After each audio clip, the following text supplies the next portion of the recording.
welcome and welcome back to my channel. My name is Raquelle. Thank you so much for clicking on the video. If you clicked on the video, you're supposed to be here, so thank you, I appreciate that. And I'm assuming you're looking for some information on some really good foundations to wear if you have combination skin, textured skin, bumps, things that you know, problems that you are looking for a solution for. And I just find that, you know, a lot of people want to talk about what's new, what's fresh, what's this, and then we leave out the aspect is that everybody doesn't have the same skin type. Everybody can't use the same Hydro Milk Primer. Everybody can't use the same new Anastasia foundation just because it's new. We're not gonna keep just pressing new stuff. We're going to focus on what is good for certain skin types, and we are going to talk about that, and that's what I would like to bring to my channel in 2020. And I have got the recipe, so we're just gonna go ahead and jump right in.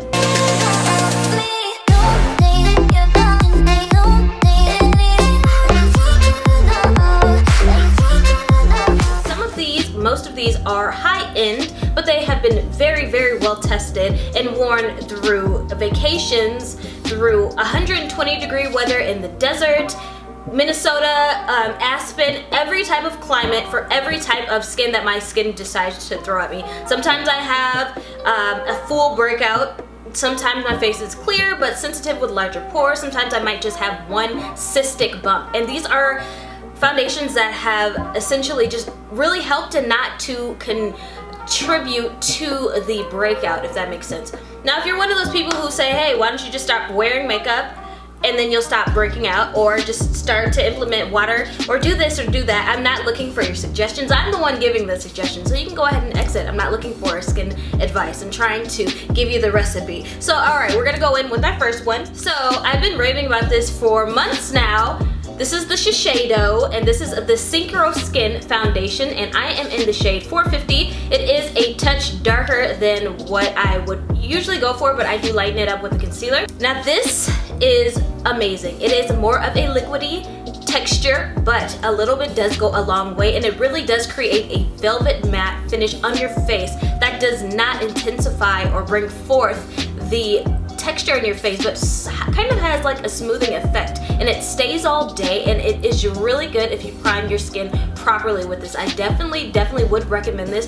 I wear this basically about every single day, and it has not led me astray. So this is the Neutrogena Healthy Skin Foundation. Now this is very very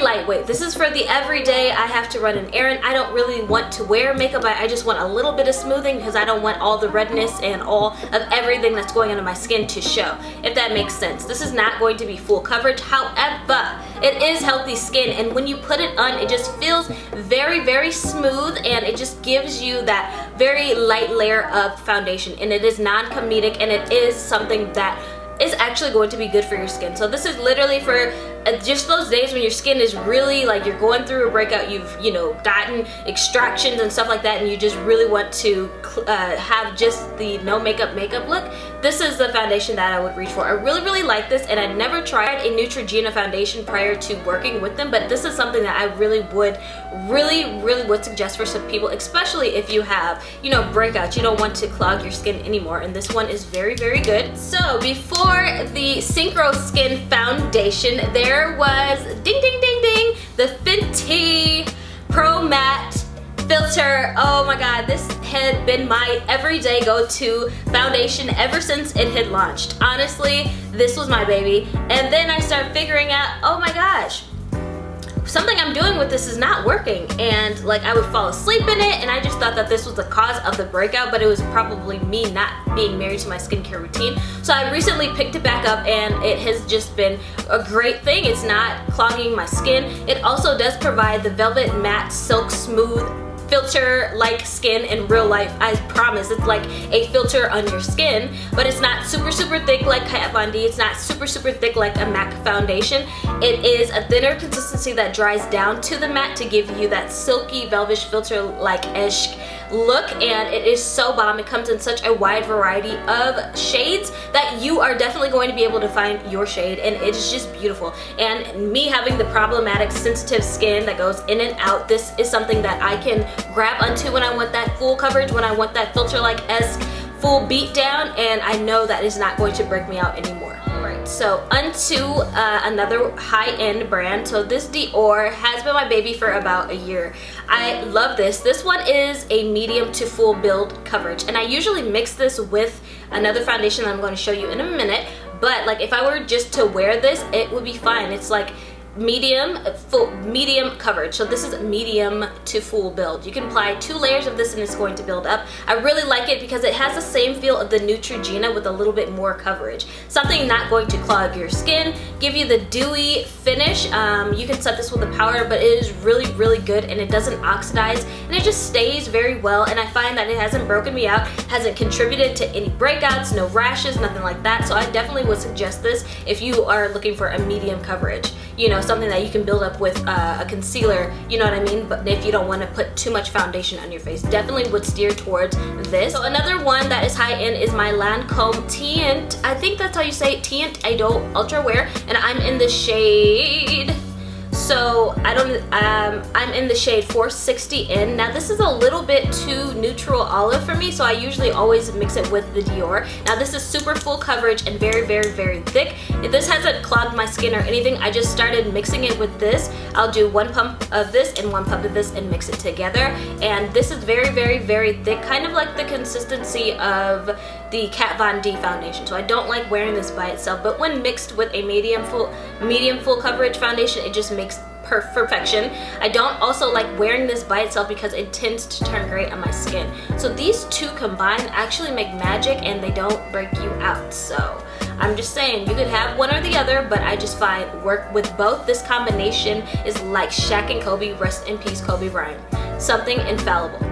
Alright, so you guys know that I've done a lot of foundation, well not a lot, but I've done a few foundation reviews on my channel, and unfortunately a lot of them don't work out. Some of them just suck and cost way too much money. Some of them are way too oily. Some of them really do break me out. So the ones that I wouldn't suggest are the Anastasia Beverly Hills new foundation. I don't like the Urban Decay. Even though the color match was amazing, it just started to turn gray and then started to break me out and started to be greasy. So I don't suggest the Naked by Urban Decay. I don't suggest the Anastasia Beverly Hills if you have oily or combination skin. It's literally just going to be an oil fest on your face and break you out, unfortunately. And I also don't like the Too Faced because it's just always too light. I don't like the Too Faced Born This Way foundation. It's just not for me. I tried 2 bottles. I tried 2 different colors and mixing them together. I tried it by itself. I tried it with this Born This Way concealer, which is bomb by the way, but the foundation just does not do it for me. So those are just some of the foundations that I would like to talk to you about, because I have tried a lot, and these are the ones that just break the mold, period. Now the last foundation that I have for y'all is actually a stick foundation. Wanted to give you kind of a variety. I've been using Hourglass Foundation for about 2 years. So this stick foundation is literally, it is the Shiseido and Fenty stick form. So it gives a smooth velvet-like finish, and I like to blend this out with a little bit of oil. I like to use the Photo Finish oil by Dermalogica, and it just really blows out into your skin, and it just gives such a beautiful velvet finish that doesn't sink into your pores but rather create a smooth surface. So definitely 2 thumbs up for this. I'm in the shade Golden Almond, and that is just period. I've been using this for 2 years. No weird reactions. And I always was scared to use stick foundations because I used to use the Anastasia one that used to break me out. So yeah, but this one is really good, and this one is a splurge. This one is a splurge as well. Alright guys, so not too many. I don't really like to play around with my foundations. I know that these days everybody likes to review and bring things onto their channel, and I do that too, but it's just kind of scary to do it a lot because I do have sensitive skin and I don't want to break out, and that'll take away from me recording for you guys. So I just wanted to bring on and show you the best foundations that I have that you will be seeing throughout my channel. I may review a few new foundations this year. I'm not too sure. I just kind of have found the ones that work for me. So I do have a little bit of variety, so hopefully don't kill me for that because I have super sensitive skin. I just have been focused on reviewing so much stuff, and I just would like to get down to helping people because that's what it's about. Because if you're looking for a new foundation, like, Why would you get something that is going to break you out? I want to be that person to lead you astray like that. That's why I do it, and I love doing it for you guys. So if you have any more video requests or you want some more insight or anything like that, I am here for you. Leave me a comment down below, and I'll see y'all here in my next video.